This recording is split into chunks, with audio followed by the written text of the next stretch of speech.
السلام علیکم ګران مینوال زه فیضان ګلستانی یو ځل بیا حاضر ما دوستانو زما چې کوم نننی هغه ټاپک دی هغه تاسو په سټارټینګ کې دا ورکوټ شانتي کلیپ هم صحیح کو د اسمالتا ها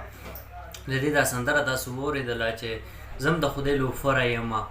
نو دوستانو تاسو په خپل سوچ وکړئ آیا دا سندره چې دی نو دا چې کومه وایي دا صحیح ده او که غلط ده سندره ویل خو اصل ګناه ده خو خیر په دې سندره کې دی چې کوم الفاظ استعمال کړي دي دا سره سره د ګناه دي نو دوستانو زما چې کوم نننی ټاپک د ما تاسو سره شیر کړو نو دوستانو تاسو په خپل لږ شانتې سوچ وکړئ آیا هر یو انسان چې دی نو سود بود لري ذهن لري نو سوچ کولو والا انسان ته دا سوچ کول پکار دی آیا دا چې کوم سندره ویلې کېږي دا چې چا ورله لیکلې ده سندره بالکل غلط لیکلې ده سپیشل هغه شاعرانو ته زه دا خواست کوم چې څوک داسې چې دی نو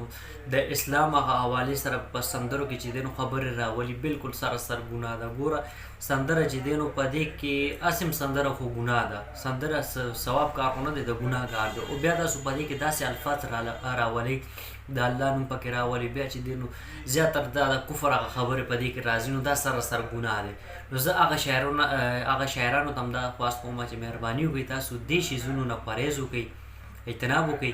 ولې چې تاسو سندره جوړوئ لیکئ نو څه داسې ولیکئ چې کوم کې چې دی نو څه د ګناه خبره رانه شي اول خو چې دی نو خبره خو غلطه ده سندره خو ګناه ده بیا هم چې دی نو انسان انټرټینمنټ دپاره څه داسې الفاظ پکې اچئ استعمالئ چې کوم سره چې دی نو نه ګناه میلاویږي مخکینی کس چې اوري نو هغه هم لطف اندوز شي غیر اخلاقي غیر ضروري داسې پکې الفاظ وانچوئ نو دوستانو دا زما نوی میسج او پیغام او ما خپل دوستانو سره شیر کوم که ویډیو کې ما څه غلطي شوي نو زه بخښنه غواړم انشاءالله ډېر زه تاسو سره به یوې نوې ویډیو کې به ملاقات کېږي د خپل ځان ډېر ډېر خیال ساتئ د لوی الله په امان والسلام